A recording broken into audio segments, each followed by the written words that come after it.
Mr. Mayor, students, delighted to see so many students here.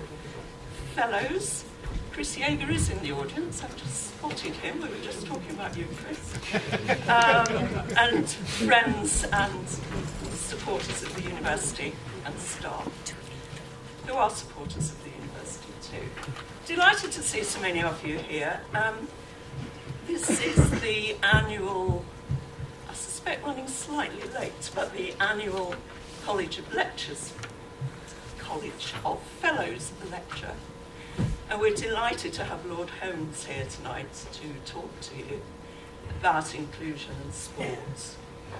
The College of Lecturers is a group of, it's quite scary looking around at you all, distinguished members of the community. Each year we appoint 6 or 7 new fellows, and the College of Fellows at the moment stands at about 70 fellows. Delighted to see so many of you here. So it's my pleasure to welcome you and to say a little bit about the format of the evening. Could you hear anything? They were just being polite, Judith. Thank you very much, Sarah. Right, welcome is basically what the format of the evening will be Lord Faulkner, who will introduce Lord Holmes, then a presentation from Lord Holmes, and some opportunity for question and answers. And Sarah Greer will lead that and give the vote of thanks. And then you're all invited to a reception afterwards where there will be opportunity for informal discussions. So we hope all of you will stay for that too. So it's my pleasure to hand over to Richard Faulkner.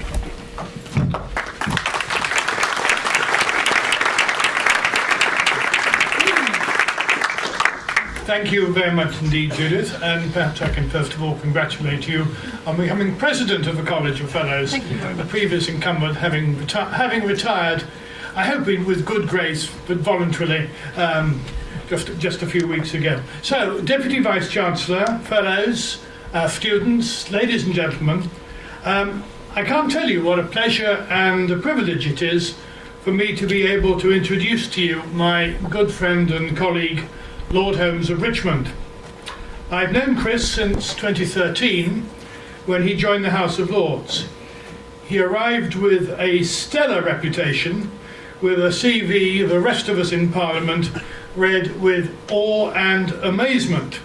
He was, for example, our most successful Paralympic swimmer ever, with a tally of 9 golds, 5 silvers and 1 bronze. When he made his maiden speech in November 2013, the peer who followed him said that if he ever wore all the medals in a swimming pool, he would sink. As a swimmer, he broke 35 world records and won the MBE for services to swimming at the age of 20. He was a member of the Great Britain swimming team for 17 years and captain for 5. Since retiring from competitive swimming, Chris has thrown himself into political and public life with a vengeance. He was responsible for the organisation of the 2012 Paralympic Games as Director of Paralympic Integration. He was a Director at the Disability Rights Commission and at UK Sport and of the Equality and Human Rights Commission. In the House of Lords, he's made a huge impact, attends regularly and always sits with his guide dog Lottie, sadly not with him this evening, in the corner seat on the back row on the Conservative benches. Chris has a strong connection with Worcestershire. He attended Kidderminster Comprehensive School, where I think somebody called Chris Yeager was his teacher, and whilst there, at the age of 14, went blind suddenly and unexpectedly overnight. He continued with his swimming and with his studies, gaining 4 straight A's at A-level and a place at Cambridge. In November 2016, the University of Worcester conferred on Chris an honorary doctorate. Those of us who had the privilege to listen to his acceptance speech in Worcester Cathedral agreed that it was thoughtful, eloquent, witty and profound. The title of his University of Worcester College of Fellows annual lecture, very appropriately, is Inclusion for Innovation. Ladies and gentlemen, Lord Holmes of Richmond.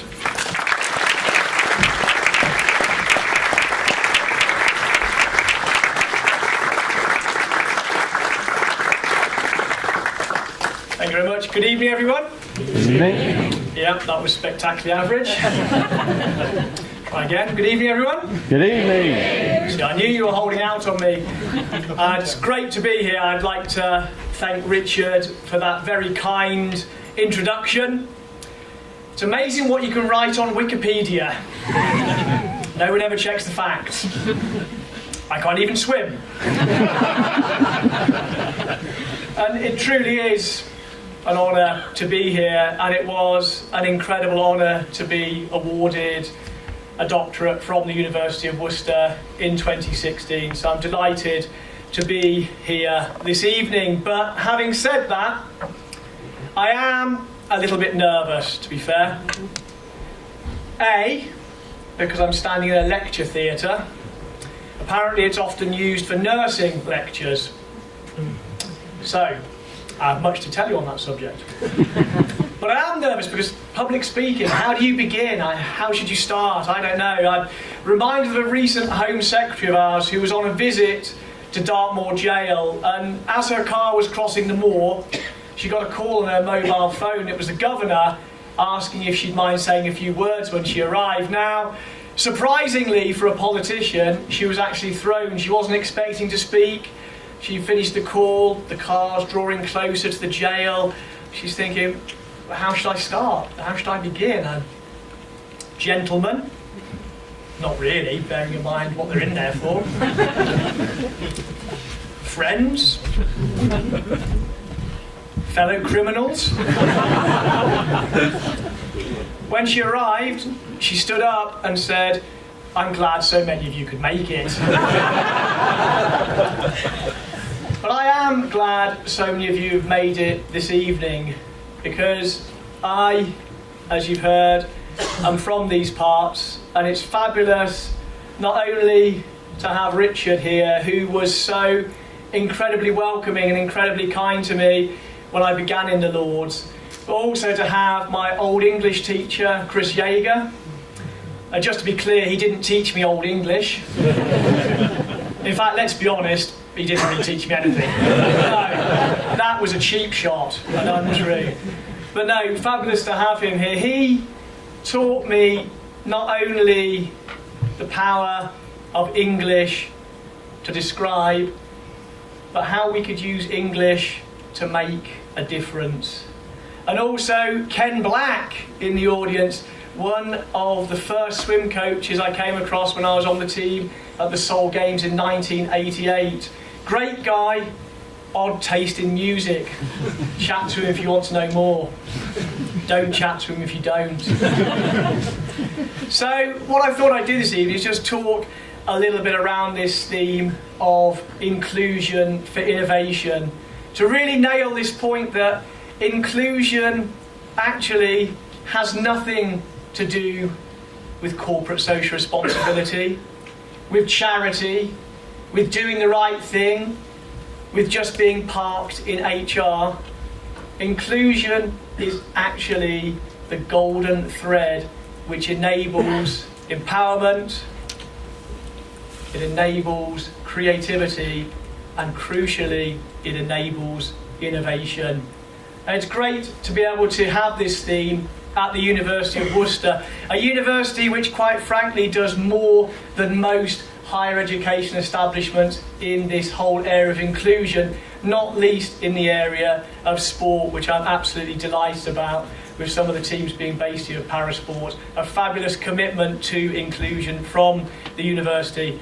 And you see it across the city. I grew up in sport here. Cricket at New Road, racing at Pitchcroft, rugby at Six Ways, King John in the basement at the cathedral, King Chris running culture across this city. And I have to say, if all that wasn't enough, I had some fabulous nights out here as well. One which I'm prepared to relate to you this evening We went out to a pub, I went up to the bar, and you'd have to apologise to you for the accent I'm about to do, but I'm going to do it anyway. Went up to the bar, and I said, 6 pints of snake bite, please. Now, just to clarify, I was with 5 mates. The barman, in slightly stern tones, replied, "We don't serve it." And I said, "Oh, well, it's just half a pint of cider and half a pint of lager. I knows what it is, and we don't serve it." Now, I was a bit probably too sharp as a youngster, but even I appreciated at that point it wouldn't have been the right moment to go, "Okay, can I just have 6 half pints of cider and 6 half pints of lager then?"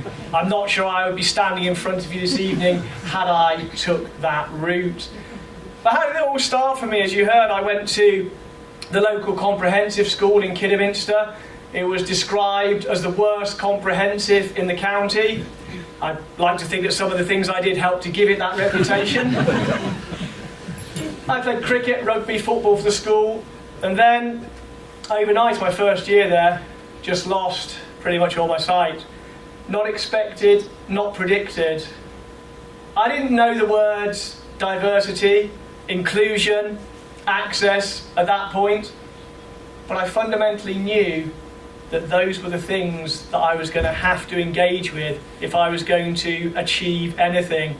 And what was extraordinary was, even in those first few difficult days and weeks, people started treating me differently.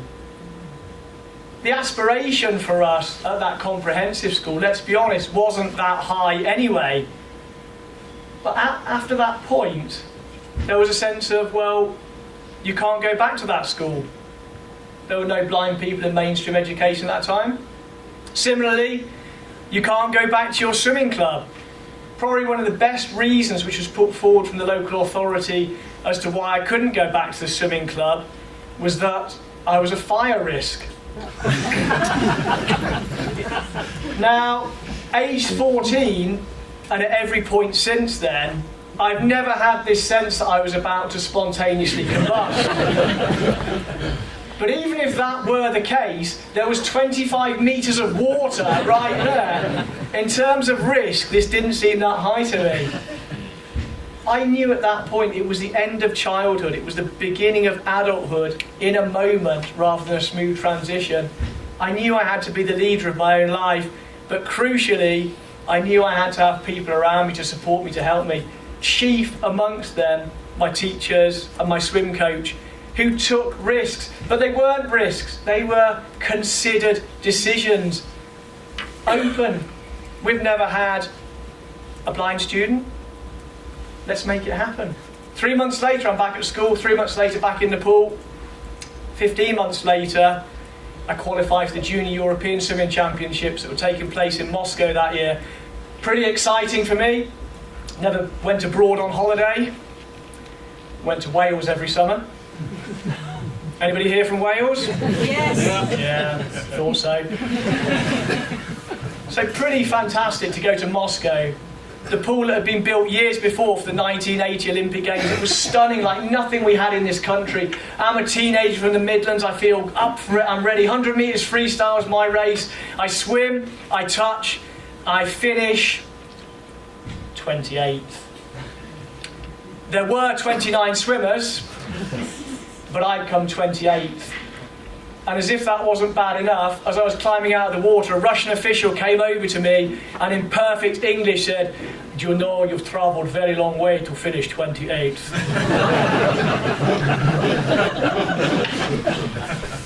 Why he was speaking in a Scottish accent, no idea at all. Harsh. But also I thought, do you know, he's right. I went home, I thought, what do I want to get out of this sport? Where do I want to take it? Do I want to finish in the high 20s? Or perhaps see if I could make a final? Maybe make a podium finish? I did some calculations. I figured my next big opportunity was the Barcelona Games 5 years later. I calculated I was going to have to improve my race time over 100 metres by maybe 6 seconds. Races are won, in hundredths of a second, and I'm looking at 6 seconds. Impossible, forget it. But I thought, don't think about those 6 seconds. Don't think how much you have to improve every year, every month, every week, not even every day. Just think, what do I have to do every time I get in the water for a swim session? 2 2-hour sessions a day, 8,000 metres a session, 320 lengths for a standard pool. I calculated all I had to do every time I got in the pool was do something which would improve my race time by 1/500th of a second. Suddenly it was doable, suddenly it was achievable. Certainly in 2 hours, in 320 lengths, I'd be able to point to something which would give me 1/500th of a second. But inclusion was also at the heart of it.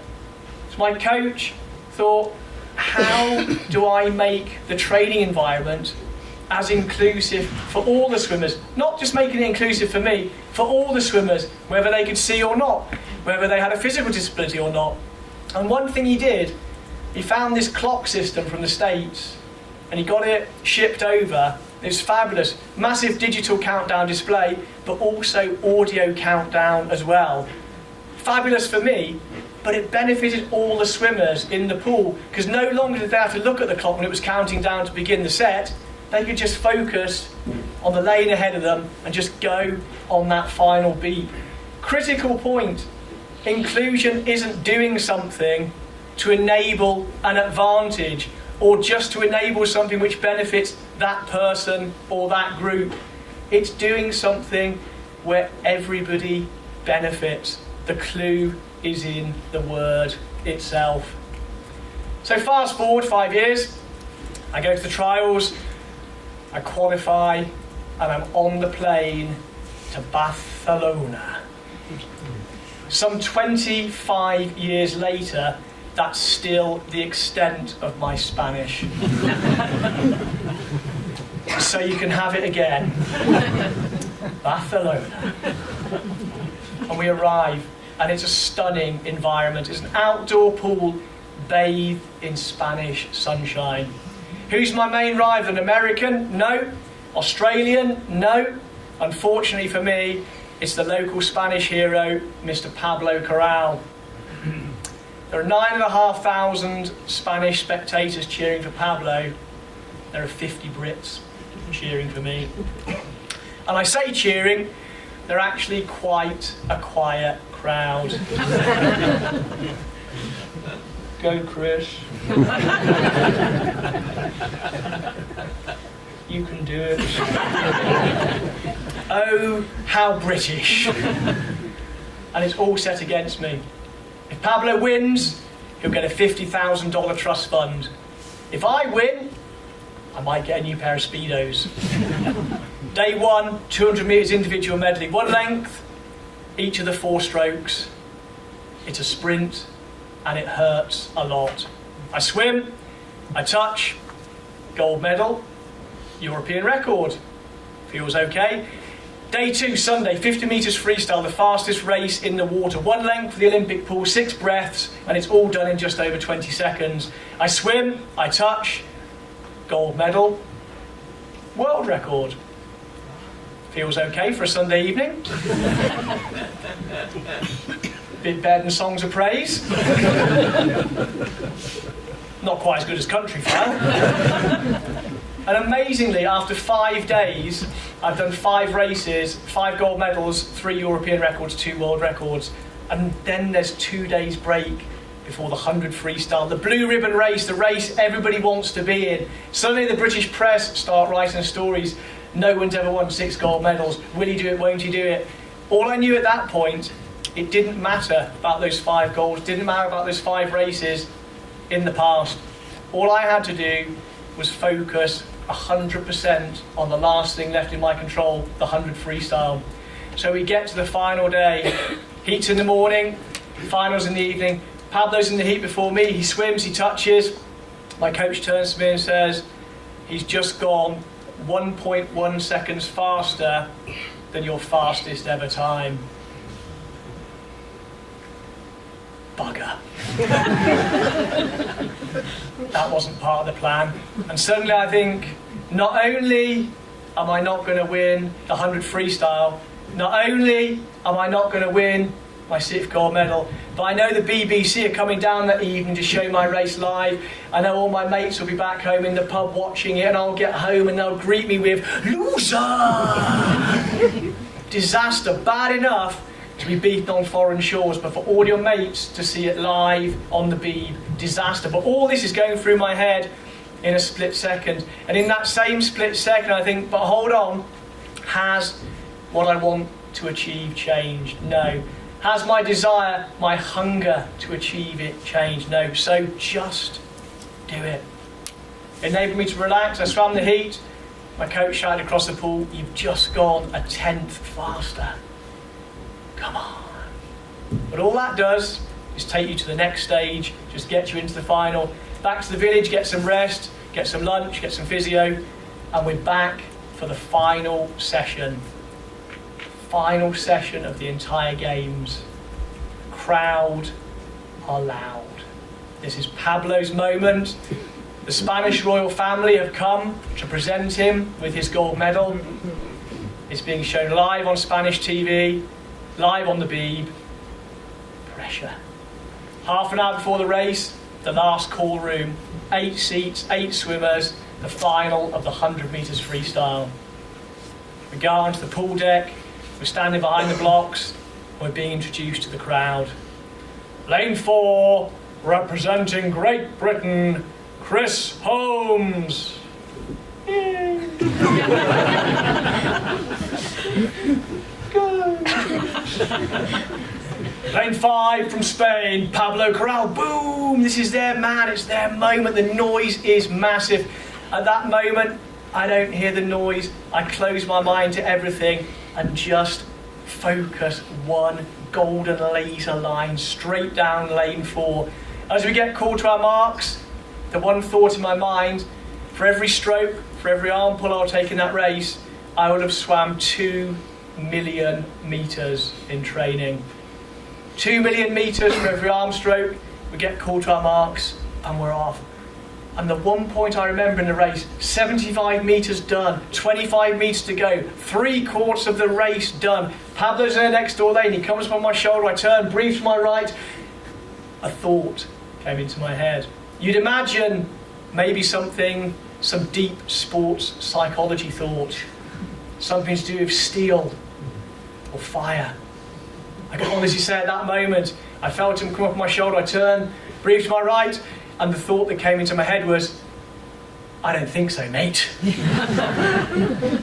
Just gave me that extra 1,000th of a degree to not feel legs bursting with lactic acid, to get into the final 5 metres, lungs burning, but to not breathe, to reach, stretch, touch those Omega time pads. We both went faster. Luckily, I got the touch. Luckily, I got the gold by just under half a second.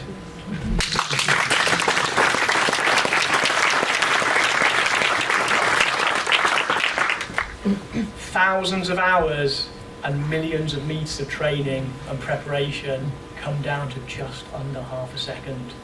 Fabulous to have that experience, but fabulous to have your feet brought firmly back down to earth. This happened very quickly for me. I was doing a live radio interview as soon as I got out of the pool from the race. The interviewer's in the studio in London. I'm on the poolside in Barcelona. It's BBC Radio. Hello, BBC Radio. With the headphones on, can hear him. He goes, "Going to Barcelona now. Going to join Chris Holmes. He's just won the 100 metres freestyle. So Chris, tell me what it's like competing in a wheelchair."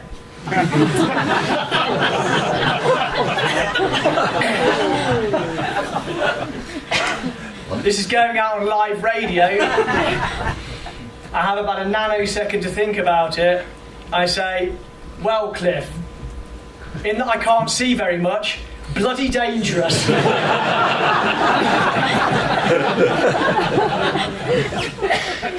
No idea what that story tells us. But I think it tells us a lot about the nature of inclusion and Paralympic sport and the journey that the games and the sports have been on. That was only 1992. The journey that has been travelled since then. I was lucky enough to come back from Barcelona, to go to Atlanta and Sydney and win a further 3 gold medals.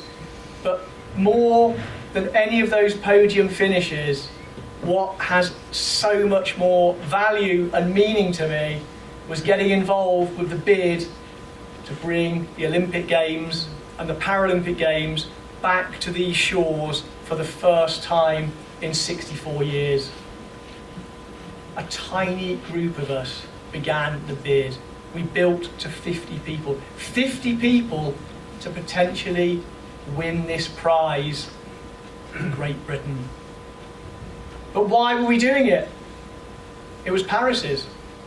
The press were entirely negative. Now, I know that's a difficult concept, a negative British press, but work with me. The public were largely sceptical. It was Paris's. Why are we wasting our time? Crucially, why are we wasting money on this bid? But 50 of us believed, maybe, just maybe, if we had this vision and the mission for what the Games could be, maybe, just maybe, no guarantees, no certainties, but maybe, just maybe, we could just sneak it. And the 2 most important decisions that we took in the whole of the 10-year bid and games journey were taken right at the beginning of that bid, and they were to have one integrated organising committee for Olympic Games and Paralympic Games, never been done before, and to have access, diversity and inclusion hardwired through every decision and everything that we do. Not as a nice to have, not because the IOC wants us to do it, not out of CSR, not parking it in HR, but because we knew and we believed access, diversity and inclusion would be the golden thread which would enable good games to be great games, and only through that approach would we be able to deliver on our promise that this would be a games for everyone. But it's not easy. Big decisions all the way along, to stick to that, not just on high days and holidays, but on hard days. Best example, when we were going over to Singapore for the decision. Now, generally, when the bid teams come into the hall for the vote and the decision, it's grey men in grey suits. That's why I've worn a blue one this evening. What do you mean it's yellow? Crazy. Grey men in grey suits. We said, if we're stating this mission, an inclusive games for everyone, to inspire young people right around the world, we should demonstrate that with the group that come into that hall. So we had an idea. Why not have young people from all the schools around the Olympic Park coming over and to be our bid delegation going into the hall? Imagine the conversations we had to do to pull off that approach. Speaking to important people. Speaking to people who thought they were important people.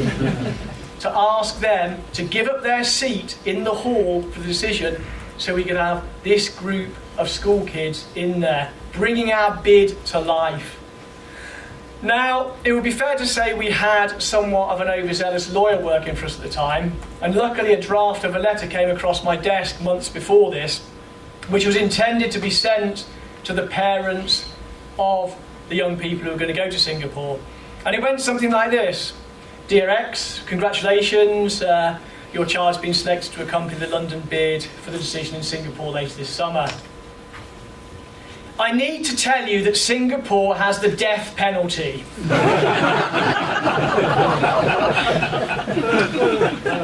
We will be accepting absolutely no responsibility, howsoever, whosoever caused. It went on for about 4 more paragraphs in this vein. I wasn't entirely sure this was the inclusive message that we were trying to get across. I did somewhat of a heavy redraft. But imagine this. July the 6th, 2005, the London bid comes in. Loud, bright, beautiful, diverse young people from right around the world living in our community of London. Paris come in, grey men and grey suits, which seems a wholly appropriate moment to say, anybody from France here tonight? No. We'll go on. That, a small moment, but an important moment to demonstrate what it means to deliver on inclusion. And then the longest envelope opening in history, and we heard that word, London. What we could do with the games. But again, it was like heat to final. We'd won the heat, we now had a 7-year journey to deliver on that promise, rooted in an inclusive games for everybody. We were absolutely jubilant, we were exhausted, we were elated, we'd done it. Imagine that high that we were all on. Imagine less than 24 hours later, 3 bombs go off on London Underground trains and a 4th bomb on a London bus. Day 1 of our preparation towards London 2012, and yet things still had to happen that day. Day 1 of the planning journey. And what we had to do was to build an organising committee which brought to life all those promises that we made. Difficult enough with 50 people, but we were building now an organisation of 8,000 full-time, 70,000 volunteer, and over 100,000 contractors who all had to have that vision, that mission in their hearts and in their heads. A flat structure, everybody having a voice and everybody's voice needing to be heard. People from every possible background. Young people, old people, school leavers, long-term unemployed, Australians, ex-offenders. Apparently there's a difference. Every possible background, belief, age, geography, nationality represented. Because how could we do a games for everybody if we didn't build an inclusive culture and have as diverse workforce as possible? And to bring it to life in an end-to-end experience, building the experience and only then putting together the operational imperatives to support that experience. Right from the airport. Imagine Heathrow Airport, let's be honest, not the most inclusive place on the planet, not the most integrated. 94 airlines, hundreds of other companies working within it, none of them working together. We had to build Team Heathrow to deliver that inclusive experience. Because no point us making a great experience on the park, at the venues, and in the village, if athletes, spectators, the world's media have a shocker when they arrive at Heathrow Airport. To develop a system where people's wheelchairs could be repatriated to them at the door of the aircraft. It sounds so obvious, but it had never been done before. And imagine the alternative, which currently existed there. World-class Paralympians, some of the fittest men and women on the planet, would have had to be put into an airport chair and pushed through the terminal to baggage where they get their chair back. How could that, in any sense, be the image of London 2012 inclusive Olympic and Paralympic Games? And we made it experiential all the way through the terminal, so there was bits where it said this is how far the world record was for Bob Beamon for the long jump. All that kind of thing to make it inclusive and experiential. The one thing I wanted to do, which unfortunately we didn't get to do, was where the border is, where you go through customs, I wanted to come 100 metres back from that and put a little mark on the floor and say 100 metres to the border. Usain Bolt does this in 9.76 seconds. For you, 2.5 hours.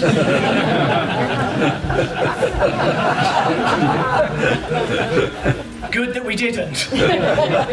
And then for it to be seamless, to go on to transport to the village or to the hotels. London buses had one space for a wheelchair user. We had teams coming over. We had loads of journalists who were wheelchair users, working with the government, working with the transport regulators to say, how many wheelchair positions can we get on there? And they sort of start off with one. They go, well, I know there's one, because we're doing that. Okay, 2. Constantly go on this bidding game till we got it to having buses where you could have 6 and 8 wheelchair spaces by using inclusion to drive innovation with the regulations, with the design of the bus. So beautifully simple and straightforward if the will was there and people had that inclusive approach. Into the venues, time and time I'd take journalists around the venues, they'd say, show me the inclusive features. I'd say, well, that's really the point. If planned in from the outset, there aren't these big red flashing zones going, inclusion zone. It's a venue which is accessible and inclusive for everybody. Village, venues, transport, seamless all the way through. For spectators, for the ticket offer, if you're a wheelchair user, as opposed to what happened up until that point at all sort of sporting and concert venues, you'd just be stuck in a pen with all of the wheelchair users, just as if all wheelchair users in the world know each other somehow and would necessarily get on with each other. We said, if you're a wheelchair user and you're coming with your wife, you can sit with your wife. I mean, you can sit with someone else's wife. If you have a hearing impairment, you get a seat with direct line of sight for the video board. If you're partially sighted, a seat at the front of the seating bowl. Blind, audio description of all sports in all venues. Simple, never been done before. Inclusive at every beat. Inclusive when it mattered, inclusive when it meant committing resource to it. And then we come to the Paralympic Games. Not many people knew about it, far fewer had been to it. Then you put in all the issues around disability and you've got difficult. I knew we had to sell all the tickets if we were going to fundamentally shift attitudes towards and opportunities for disabled people, and frankly change the whole culture in the United Kingdom and ripple out right around the world. What did history tell me? History told me that the best any games had done was a 40% ticket sell. I knew we had to sell 100%.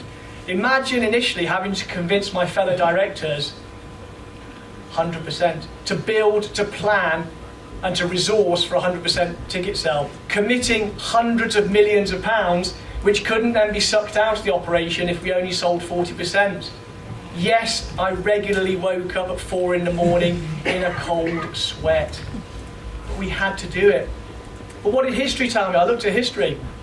Not only had the best any games done was a 40% ticket sell, but when Moscow won the right to host the Olympic Games in 1980, they wrote to the International Coordinating Commission and said, we'd love to host the Paralympic Games, but we can't because we don't have any disabled people in Russia.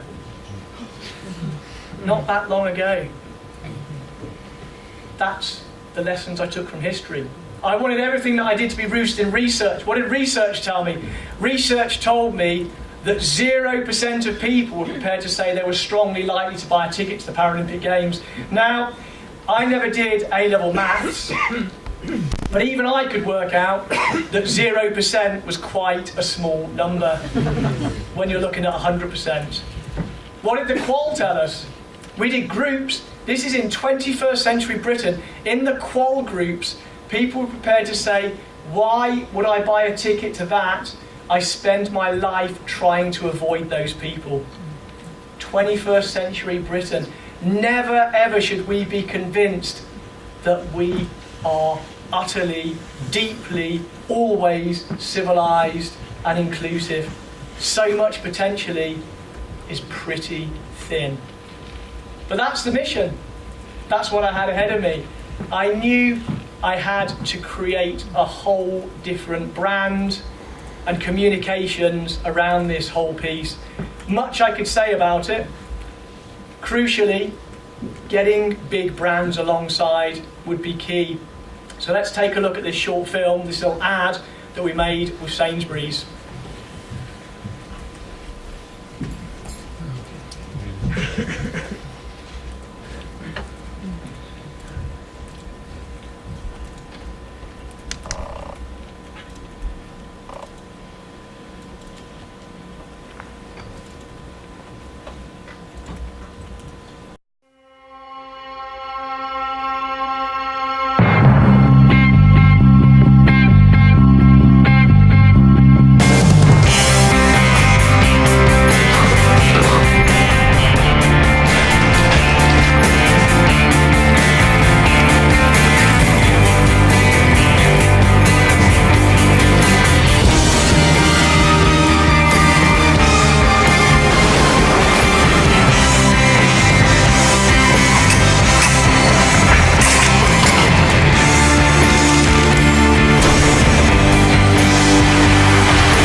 We all follow different paths in life.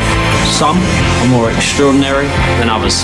At Sainsbury's, we're proud sponsors of the London 2012 Paralympic Games. Here's to extraordinary. What about that? Bit of Beckham. Ladies. Gents. But imagine that. Paralympians on prime time for the first time. Big brands getting alongside to help us with the communications. But even with that, I knew we needed a massive moment to drive this whole Paralympic point and the whole issue around inclusion. So I figured, let's do International Paralympic Day in Trafalgar Square at a year to go. All 20 sports showcased in the square. Never been done before. Budget that I had for it, £0 and 0 pence. Why not? Build it from the bottom. Spoke to Channel 4, get along, broadcast this during the day and have Channel 4 News live from the square. Yeah, we'll do it. Sainsbury's, showcase the sport on a sporting trail with the athletes there. Yeah, we'll do it. BT, lay a track at the top of the square and bring one of your athletes, Oscar Pistorius, to race against school kids and have some challenge races. Now, I know what you're thinking. At that stage, Oscar Pistorius was a very different draw than he is now. I get that. But imagine that, an event built from 0 budget, blasting into the consciousness of the country and the world, in front of the world's broadcast media. At the centre of it, Mayor of London Boris Johnson and Prime Minister David Cameron playing wheelchair tennis against each other. Now, I already sense you're a very smart bunch of people. So those of you that think David Cameron won the tennis, after 3, I'd like to say Dave. 1, 2, 3. Dave. Okay, now this might make my second question somewhat redundant or leave me with many more questions about you. Those of you that think Boris Johnson won the tennis, after 3 I'd like to say Boris. 1, 2, 3. Boris. Ah, you see, all the fellows were there. Boris, yes. Yes. It all started off so gently. Then Boris took his suit jacket off and I thought, this is going to get tasty. But imagine even a year before that, never mind a decade, Paralympic sport in the centre of Trafalgar Square. 10,000 people just there to watch it. The world's media broadcasting it. Picture of the day the next day in the Wall Street Journal. Picture of the day in the FT. Picture of the day in the Guardian. On and on. And that next day, I put tickets on sale. In the first 2 weeks, 1.1 million tickets sold. Even the biggest doubters at that point confessed to me that maybe we could sell out all the tickets as we had to. But we needed to continue that broadcasting message to enable nobody in the country to be in any doubt that the games were coming, what they'd feel like, what they'd sound like, what they'd taste like. Best way to look at this is we have a quick look at this film that we made with Channel 4.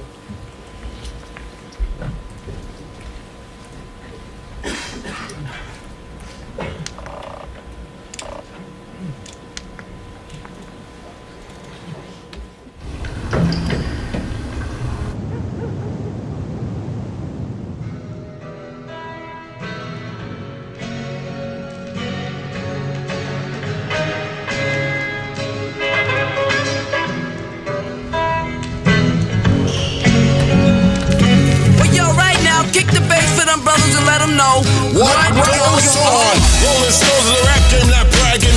Lips bigger than Jagger, not sagging. Spell it backwards, I'ma leave it at that. That ain't got nothing to do with rap. Get up, Just like that. get up, get up, Just like that. get up, get up, Just like that. get up, get up. Just like that. I know this is a shock. Screaming gangster 20 years later. Of course it does while consciousness faded. New generations believe in them fables. Gangster boogie on 2 turntables. Thank you for letting us be ourselves. So don't mind me if I repeat myself. These simple lines be good for your health. To keep them crime rhymes on the shelf. Live love life like you just don't care. Never scared. Rain and noise is the moment they feared. Get up, still a beautiful idea.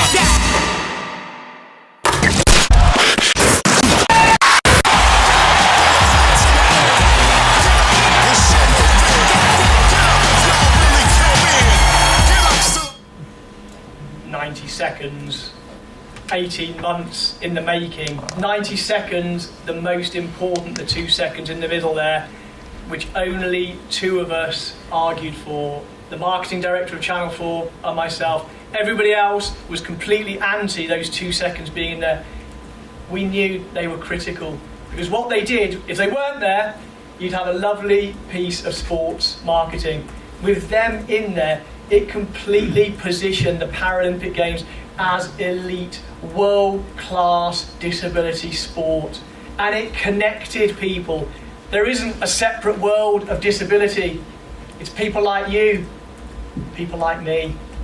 90 seconds to get everything that I believed the Games could be. Everything that I'd envisioned from the bid. 90 seconds of pure raw power.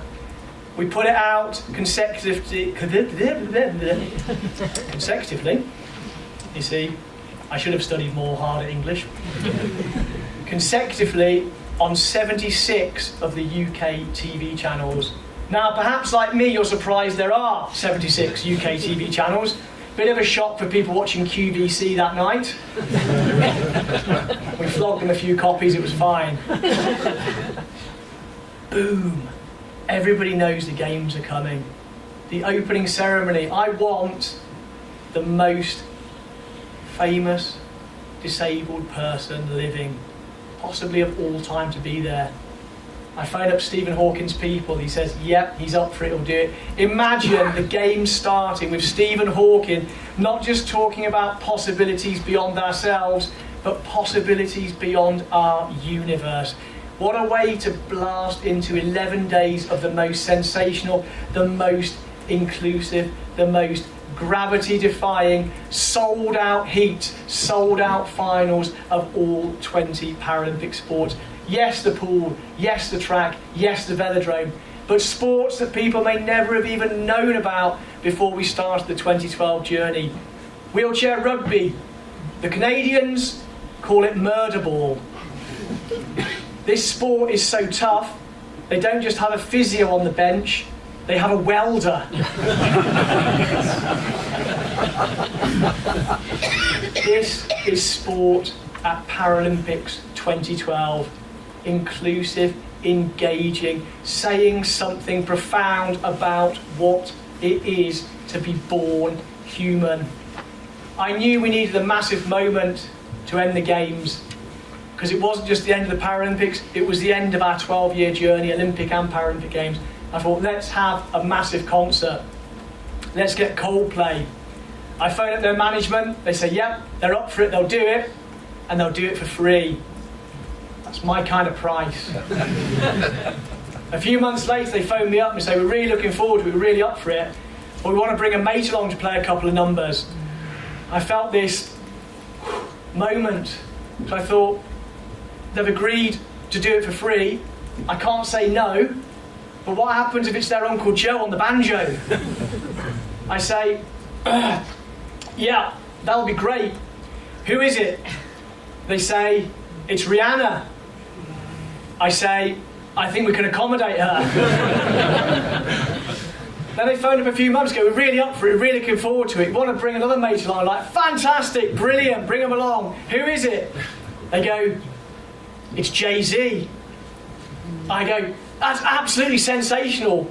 While my brain is going, who the hell is Jay-Z? Male, female, group? Luckily my mouth went, that's absolutely sensational. But imagine that. Coldplay, Rihanna, Jay-Z rocking the end of the 2012 journey. And the president of the International Paralympic Committee, London 2012, the most successful, the most inclusive Paralympic and Olympic Games ever staged. Not for me, but for the hundreds of thousands of people who've worked on that Games. What a moment. But what legacy? That was 2012. What of now? So many elements in terms of inclusion I could draw upon, but I'll just focus on Channel 4, who've committed to this whole journey of inclusion. Around Rio in 2016, we did Year of Disability to drive, not just in sport, but in employment and in social inclusion, a whole year of activities and programmes around disability. Great, because I was able to call it the Year of Disability Advisors, which as an acronym is YODA. Main reason for doing it. But imagine using the power of the Paralympics to drive it into Channel 4 as a business, and over 7 months we changed our self-declaration for disabled people from 3% to 11.5% because of changing the environment. It was a great place to be anyway, but making it just even more open and inclusive. Almost quadrupling the number of disabled people in an organisation with no new hires, just people having the comfort and the confidence to connect to that element of their identity. Continuing to push the boundaries for the first time ever, not just in programming, not just in the staff, but the stuff that goes on in between the programmes to do something really smart with the ad breaks. Have a look at this film of the ads, you'll see what I mean.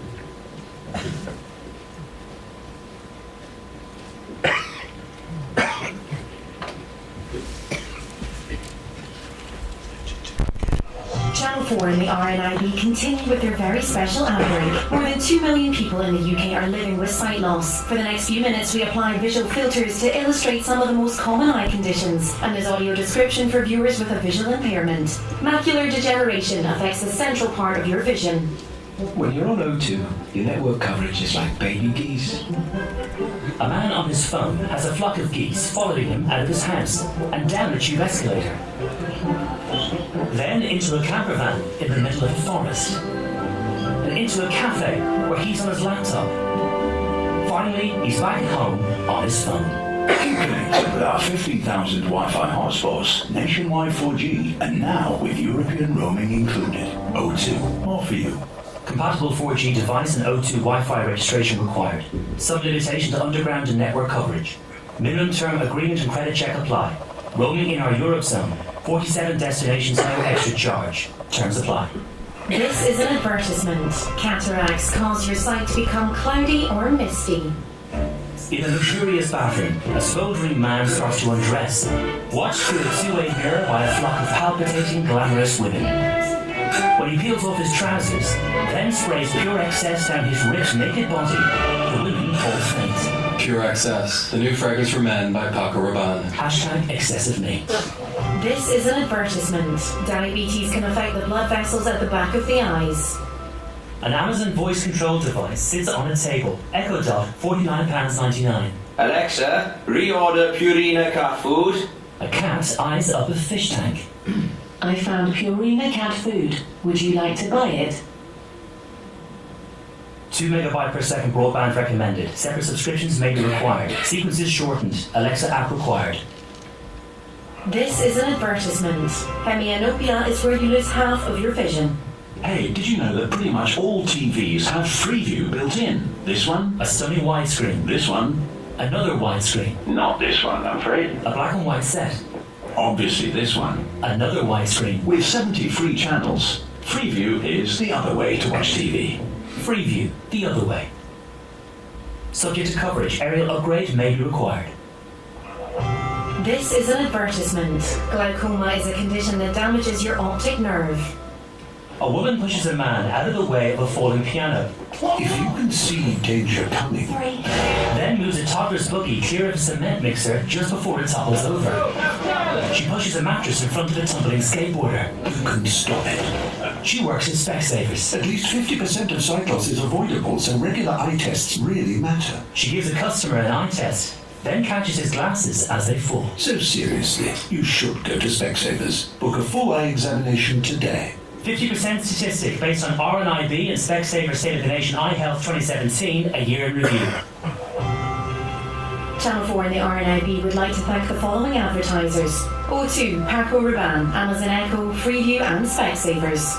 To find out more, go to channel4.com/eyehealth. Imagine that. Prime time ad break, not in the middle of the day, prime time in the evening, demonstrating inclusion, demonstrating the need for collaboration, and hopefully I think demonstrating what we're all about really. The sense that this is about deciding what kind of society, what kind of world, what kind of organisations we want to be part of, and what's our role within them. And fundamentally, it comes down to that sense of change. Change not happening because of institutions, organisations, practices, policies, procedures. They're all significant, but they're all subsequent. Change happening because one person believes that things can be other than what they currently are. And that person connects and collaborates with others. And ultimately the whole inclusion debate isn't about protected characteristics, doing the right thing, gender, disability, ethnicity. It's not about that at all, really. It's just about talent and addressing this fundamental point which continues to blight our society. Talent is everywhere, opportunity isn't.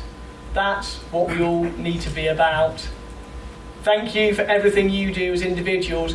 Thank you to the University of Worcester for everything you do at the sharp end of delivering on inclusion for staff, students and everybody involved with the university. To conclude with the words of Gandhi, we find ourselves when we lose ourselves in the service of others. Let's continually lose ourselves in that service. Thank you very much.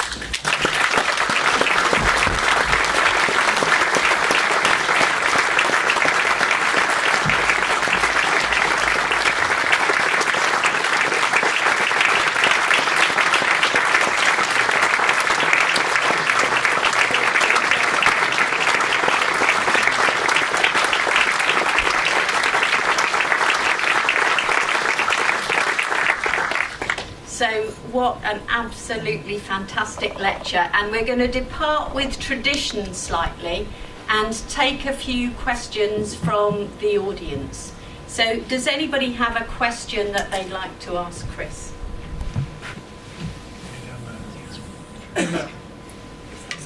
Sorry, right at the front, yeah.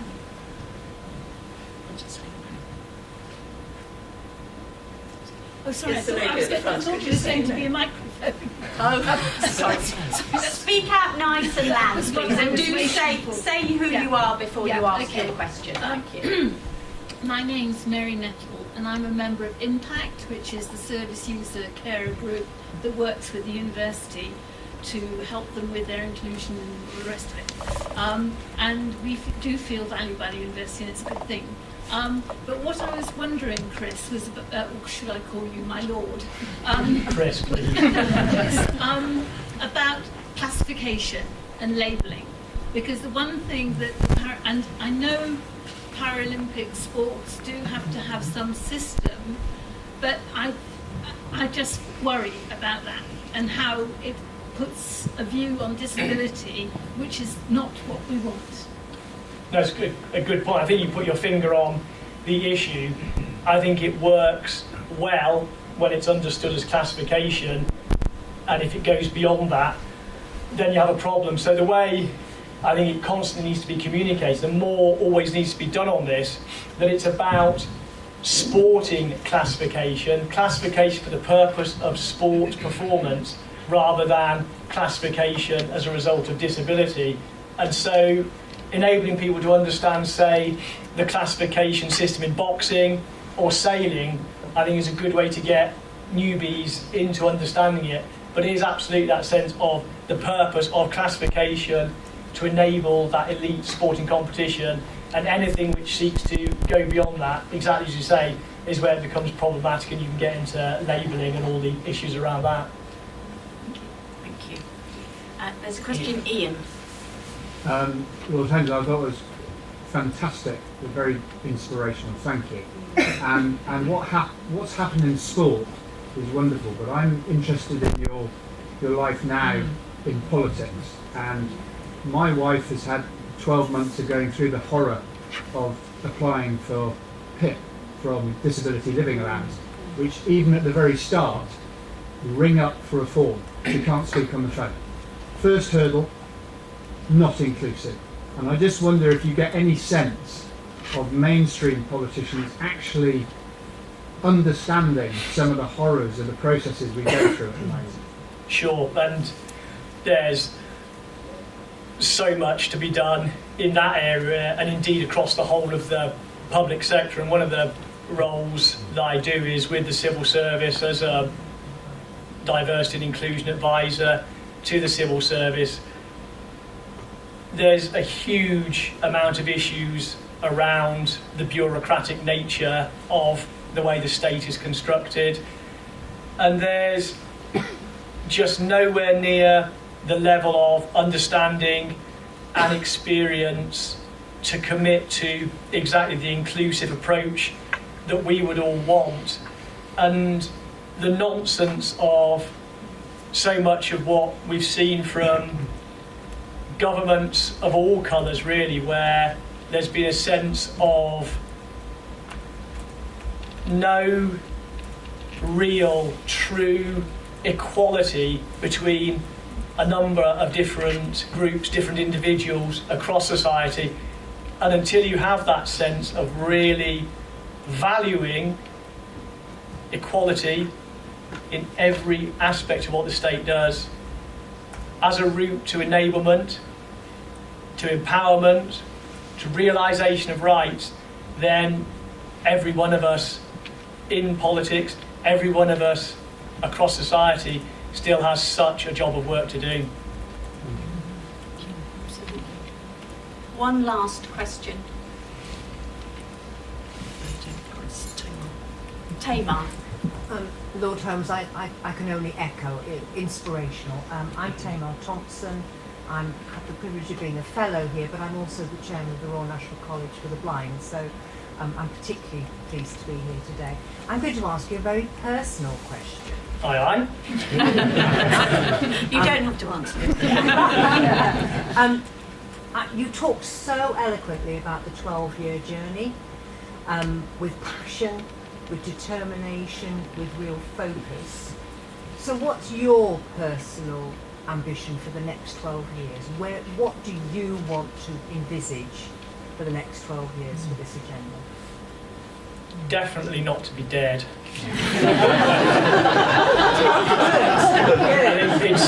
It's good to start and build from the essentials.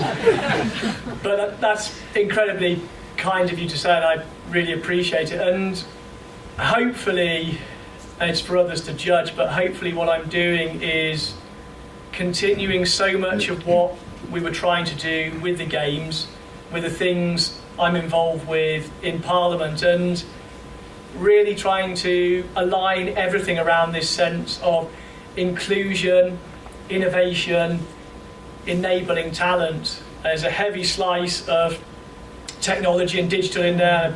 A lot of what I do is around the fourth industrial revolution, because there's such opportunities in there, and some of the most marginalised groups potentially have the most to gain from the fourth industrial revolution because they've been at the wrong end of so much to date.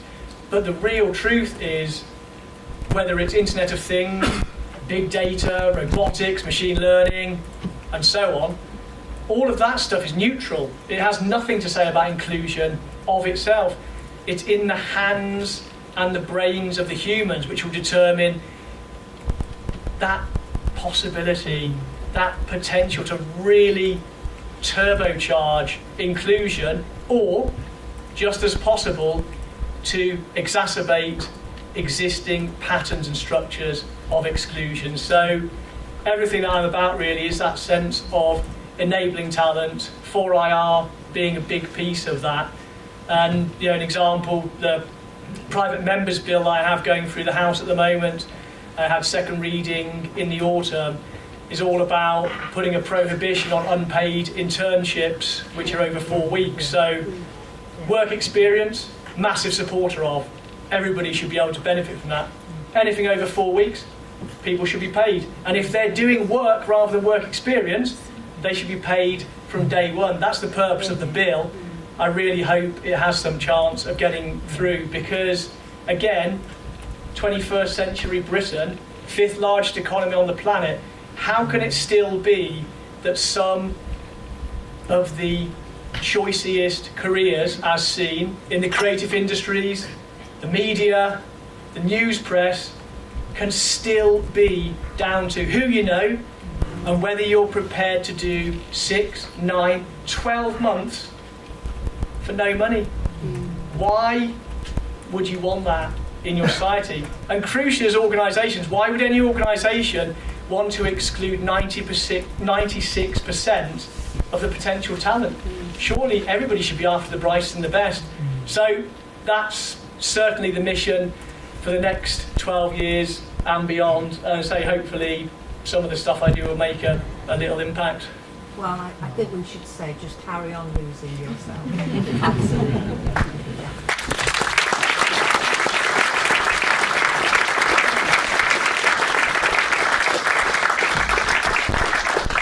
Now, I think we did have one more question from a former English teacher somewhere. Oh dear God. It's not actually so much a question. I just wanted to mention, Chris, that I think you probably still owe me an essay on truly good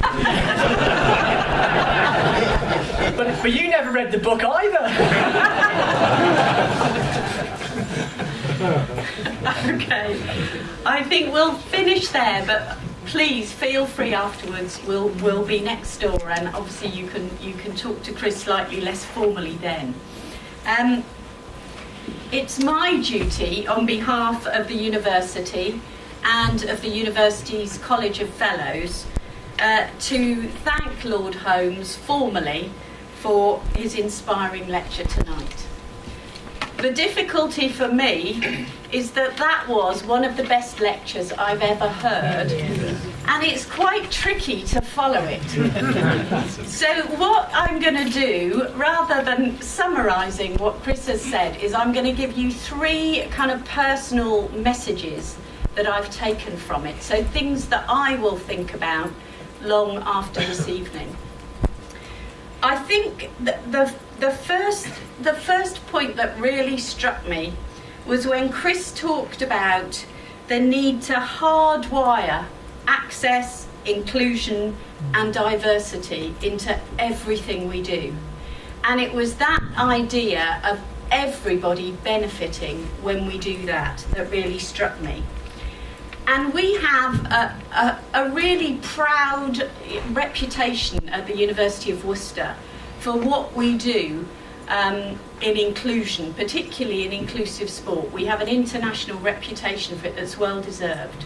But I'm left feeling at the end of that lecture that there is always more that we can do, and we need to be thinking about how we do that.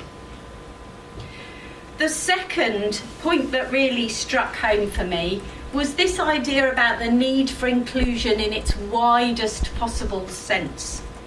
And Chris used a really lovely phrase, which I've written down, that inclusion is a golden thread linking creativity and empowerment. Isn't that a fantastic image? And it's this sense of getting away from inclusion, meaning the kind of Equality Act protected characteristics, and it's about making inclusion really meaningful. So this idea of including everybody and excluding nobody, the idea of creating this inclusive culture that really celebrates our shared humanity and enables every single person to reach their kind of fullest human potential.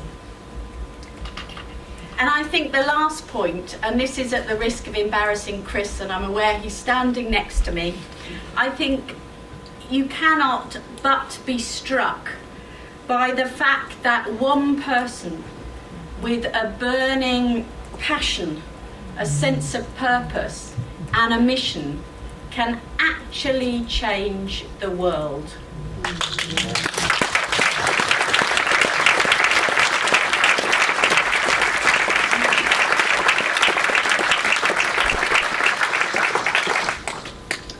And I think that is a challenge for every single one of us in the room tonight. So, ladies and gentlemen, I give you Lord Holmes of Richmond.